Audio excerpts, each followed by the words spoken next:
21वां अध्याय देवी के पुनराविर्भाव संबंधी प्रश्नोत्तर। कुरुक्षेत्रस्थ पृथुदक तीर्थ का प्रसंग। संवर्ण तप्ति का विवाह।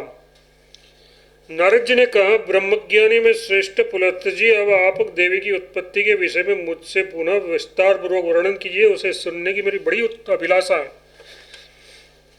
पुलस्त जी बोले, मुनि जी सुनिए, मैं पुनः कल्याणकारी की इच्छा से सुबह शुंभ नामक असुर के वध के लिए देवी की जो पुनः उत्पत्ति हुई उसका वर्णन करता हूँ। भगवान शंकर ने हिमालय की जिस तपस्विनी कन्या उमा से विवाह किया था, उनके शरीर कोश मतलब गर्भ से उत्पन्न होने के कारण वे देवी कौशिकी कहलाई। उत्पन्न होने पर बुद्धगणों से आवृत हो वे विंध्य पर्वत पर गई और उन्होंने अपने श्रेष्ठ आयुधों से शुंभ तथा निशुंभ नाम के दानवों का वध किया। नारद जी ने कहा, ब्राह्मण अपने पहले वह बात कही है कि दक्ष की पुत्री सती ही मरकर फिर हिमवान की पुत्री हुई थी। अब इसे आप विस्तार से सुनाइए। पार्वती के शरीर कोश से जिस प्रकार वे कौशिकी प्रकट हुई और फिर उन्होंने शुंभ तथा निशुंभ नाम के बड़े असुरों का जैसे वध किया था, इन सभी बातों को विस्तार से कहिए। यह शुंभ और निशुंभ नाम से विख्यात वीर किसके पुत्र थे, इसका ठीक ठीक विस्तार से वर्णन कीजिए। पुलस्त जी बोले, मुने अच्छा, अब मैं फिर आपसे पार्वती की उत्पत्ति के विषय में वर्णन कर रहा हूँ। आप ध्यान देकर शब्द स्कंद के जन्म की शाश्वत मतलब नित्य सदा विराजने वाली तथा कथा सुनिए। सती के देह त्याग कर देने पर रुद्र भगवान निराश्रय विधुर हो गए एवं ब्रह्मचर्य व्रत का पालन करते हुए तपस्या करने लगे। वे शंकर जी पहले दैत्यों के दर्प को चूर्ण करने वाले देवताओं के सेनानी थे, परंतु अब उन्होंने रुद्र रूप का त्याग कर शिव स्वरूप धारण कर लिया था। तप में लगकर सेनापति स्थायी पद का भी परित्याग कर दिया। फिर तो देवताओं के ऊपर उसके सेनापति शिव से विरहित हो जाने के कारण दानवश्रेष्ठ महेश ने बलपूर्वक आक्रमण कर उन्हें परास्त कर दिया। जब देव समुदाय पराजित हो गया, तब पराजित हुए देवता लोग शरण प्राप्ति की खोज में देवेश्वर भगवान श्री विष्णु के दर्शनार्थ श्वेतद्वीप गए। उस समय भगवान विष्णु इंद्र आदि देवताओं को आए हुए देखकर हंसे और मेघ के समान गंभीर वाणी में बोले, मालूम होता है कि आप लोग असुरों के स्वामी दुरात्मा महिष से हार गए हैं, जिसके कारण इस प्रकार एक साथ मिलकर मेरे पास आए हैं। श्रेष्ठ देवताओं, अब आप लोगों की भलाई के लिए मैं जो बात कहता हूँ उसे आप सब सुनिए और उसे यथावत आचरण कीजिए। उसके सहारे आपकी विजय निश्चित होगी। देवगण, जो ये अग्निस्वात नाम से प्रसिद्ध दिव्य पितर है, उनकी मैना नाम की एक मानसी कन्या है। देववृंद, आप लोग अत्यंत श्रद्धा से अमावस्या को सती मैना की यथाविधि आराधना करें तथा उससे हिमालय की पत्नी बनाने के लिए प्रार्थना करें। उन्हीं मैना से एक तपस्विनी रूपवती कन्या उत्पन्न होगी, जिसने दक्ष के ऊपर कोप कर अपने प्रिय जीवन का मलक के समान परित्याग कर दिया था। वे शिव जी के तेज के अंशरूप जिस पुत्र को उत्पन्न करेगी, वह दैत्यों में श्रेष्ठ महिष को उनकी सेना सहित मार डालेगा। अतः आप लोग महान फल देने वाली पवित्र कुरुक्षेत्र में जाइए। वहाँ पृथुदक नाम के तीर्थ में नित्य ही अग्निस्वात नाम के पितरों की पूजा करें। यदि आप लोग अपने शत्रु की पराजय चाहते हो तो सब कुछ छोड़कर अमावस्या को उस परम पवित्र तीर्थ में इसी निर्दिष्ट कार्यों को संपन्न करें। पुलस्त जी बोले, भगवान विष्णु के ऐसा कहने पर इंद्र आदि देवताओं ने हाथ जोड़कर उन परमात्मा से पूछा। देवताओं ने पूछा, भगवान, ये कुरुक्षेत्र तीर्थ कौन है जहाँ पृथुदक तीर्थ हैं? आप हम लोगों को उस तीर्थ की उत्पत्ति के विषय में बताइए और ये पवित्र उत्तम तीर्थ कौन सी है, उत्तम तिथि कौन सी है जिसमें हम सब दिव्य पितरों की पूजा प्रयत्न पूर्वक कर सके। तब भगवान विष्णु ने देवताओं की प्रार्थना सुनकर उनसे कुरुक्षेत्र की पवित्र उत्पन्न तथा उस उत्तम तीर्थ का भी वर्णन किया जिसमें पूजा करने की बात कही थी। श्री भगवान ने कहा, सतयुग के प्रारंभ में सोमवंश में रुक्ष नाम के एक महाबलवान राजा उत्पन्न हुए। उन रुक्षों से संवर्ण की उत्पत्ति हुई। पिता ने उसे बचपन में ही राज्य पर अभिषेक कर दिया। वह बालकाल में ही भी सदा धर्मनिष्ठ एवं मेरा भक्त था।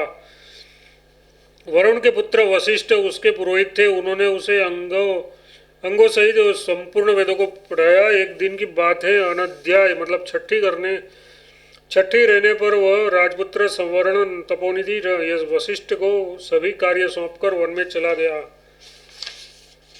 फिर शिकार के लिए व्यग्र वह अकेला ही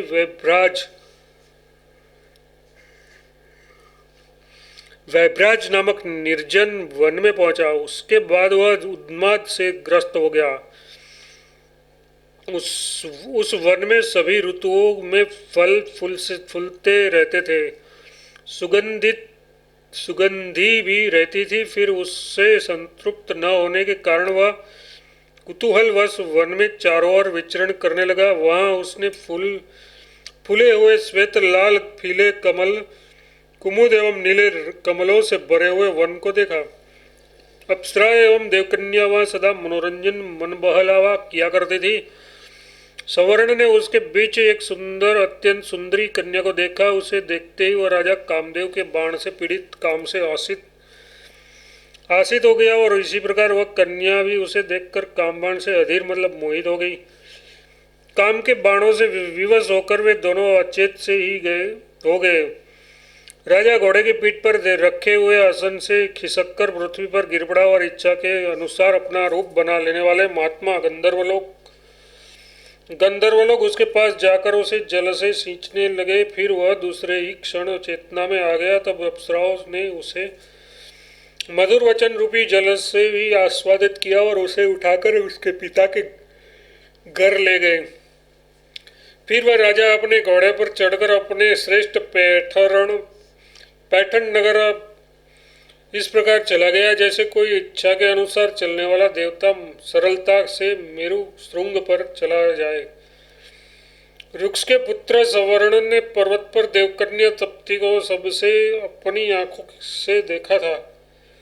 देवकन्या तप्ती को जब से अपनी आंखों से देखा था तब से वह दिन में न भोजन करता था और न रात्रि में सोता ही था। फिर सब कुछ जानने वाले एवं शांत तथा तपस्या के निधि रूप स्वरूप वरुण के पुत्र महायोगी वशिष्ठ उस वीर राजपुत्र को तप्ती के कारण संताप में पड़े देखकर आकाश में ऊपर जाकर मध्य आकाश में स्थित सूर्यमंडल में प्रवेश किया तथा वहां रथ पर बैठे हुए तेज किरण वाले सूर्यदेव का उसने दर्शन किया। द्विजश्रेष्ठ वशिष्ठ ने सूर्यदेव को देखकर प्रणाम किया। फिर वे सूर्य के द्वारा प्रत्यभिवादन प्रणाम के बदले प्रणाम किए जाने पर उसके समीप जाकर रथ में बैठ गए। सूर्यदेव के पास रथ पर बैठे हुए अग्निशिखा के समान चमचमाती छटा वाले वरुण के पुत्र वशिष्ठ दूसरे सूर्य के समान सुशोभित और होने लगे। फिर भगवान सूर्य ने उस तपस्वी अतिथि का अर्घ्य आदि से सत्कार किया। उसके बाद उसने उनके आने का कारण पूछा। तब तपोधन वशिष्ठ ने सूर्य से कहा, अति तेजस्वी देवेश, मैं राजपुत्र संवर्ण के लिए आपसे कन्या की याचना करने आया हूँ, उसे आप कृपया प्रदान करें। भगवान विष्णु कहते हैं, देवगण उसके बाद सूर्यदेव घर पर आए और वह ब्राह्मण श्रेष्ठ वशिष्ठ को राजा संवर्ण के लिए अपनी तप्ती नाम की उस कन्या को समर्पित कर दिया। फिर सूर्यपुत्री को साथ लेकर वशिष्ठ अपने पवित्र आश्रम में आ गए। वहाँ कन्या उस राजपुत्र का स्मरण कर और हाथ जोड़कर ऋषि वशिष्ठ से बोली। तप्ती ने कहा, वशिष्ठ, मैंने वन में चिंता में विभोर होकर अपनी सेविकाओं तथा अप्सराओं के साथ देवपुत्र के समान सौंदर्य सौम्य सुंदर जिस व्यक्ति को देखा था उसे मैं लक्षणों से राजकुमार समझ रही हूँ, क्योंकि उसके दोनों शुभ चरणों में चक्र, गदा और खड़ग के चिन्ह है। उसकी यांगे तथा उरु दोनों हाथी की सूंड के समान है। उनकी कटी सिंह की कटी के समान है तथा त्रिवल्ली युक्त 3 बालों वाला उसका उदर भाग बहुत पतला है। उनकी गर्दन शंख के समान है। दोनों भुजाएं मोटी, कठोर और लंबी हैं। दोनों करतल कमल चिन्ह से अंकित है तथा उसका मस्तक छत्र के समान सुशोभित है। उसके बाल काले तथा घुंघराले हैं। दोनों कर्ण मासल है, नासिका सुडोल है। उसके हाथों एवं पैरों की अंगुलियां सुंदर और पर्वयुक्त, परवाली और लंबी हैं और उसके दांत श्वेत है। तप्ती ने आगे कहा, उस महापराक्रमी राजपुत्र के ललाट झंडे, कपोल मतलब गाल, ग्रीवा, कमल, कमर तथा जांघे ये 6 अंग ऊंचे सुडोल है। नाभि, मध्य तथा अंसुली ये 3 अंग गंभीर है और उसकी तीनों भुजाएं तथा अंगकोश ये 3 अंग लंबे हैं। दोनों नेत्र, अधर, दोनों हाथ, दोनों पैर तथा नख ये 5 लाल वर्ण वाले हैं। केश पक्ष्म मतलब बरौनी और कनिनिका आँख की पुतली है। ये 4 अंग सुकृष्ण है। दोनों भौहें, दोनों आँखों के दोनों कोर और दोनों कान झुके हुए हैं। दांत तथा नेत्र दो अंग श्वेत वर्ण के। केश, मुख तथा दोनों कपोल ये 4 अंग सुगंध वाले हैं। उनके नेत्र, मुख, विवर, मुखमंडल, जिह्वा, ओठ, तालु, स्तन, नख, हाथ और पैर ये 10 अंग कमल के समान है। भगवान, मैंने खूब सोच विचार कर पृथ्वी पर उस राजपुत्र को पहले ही पति रूप से वर्णन किया है। विभो, मुझे क्षमा करें। आप गुणों से युक्त मेरी इच्छा के अनुसार तथा वांछित उस तपस्वी को मुझे दे दे, क्योंकि संतों का यह कहना है कि अन्य की कामना करने वाली कन्या को किसी और को नहीं देना चाहिए। देवों की देव भगवान विष्णु ने कहा। फिर सूर्यपुत्री तप्ती के ऐसा कहने पर वशिष्ठ जी ध्यान में मग्न हो गए और तप्ती को उस कुमार में आसक्त समझकर प्रसन्नतापूर्वक उन्होंने ये बात कही, पुत्री, जिस राजपुत्र का तुमने पहले दर्शन किया था और जिसकी कामना तुम आज कर रही हो, वह रुक्ष का पुत्र मतलब राजा संवरण ही है। वह आज मेरे आश्रम में आ रहा है। उसके पश्चात वह राजकुमार भी ब्राह्मणों में श्रेष्ठ वशिष्ठ के आश्रम में आया। उस राजा ने वशिष्ठ को देखकर सिर झुकाया, प्रणाम किया, बैठकर तप्ती को भी देखा।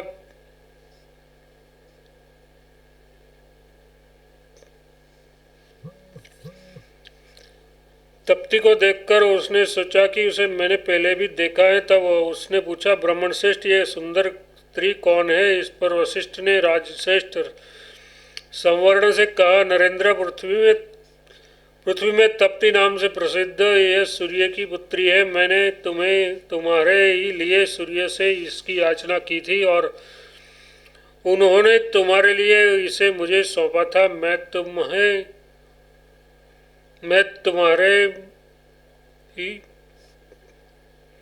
तुम्हारे लिए ही इसे आश्रम में लाया हूँ। अतः देवेंद्र,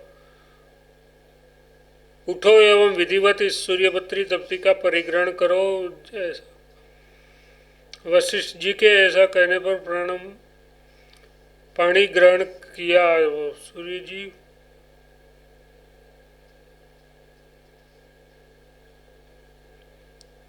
सूर्य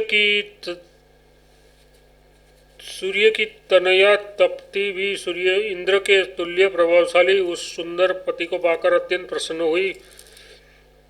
वह उत्तम महलों में उसके साथ इस प्रकार विहार करने लगी जैसे इंद्र को पाकर स्वर्ग में सची विहार करती है।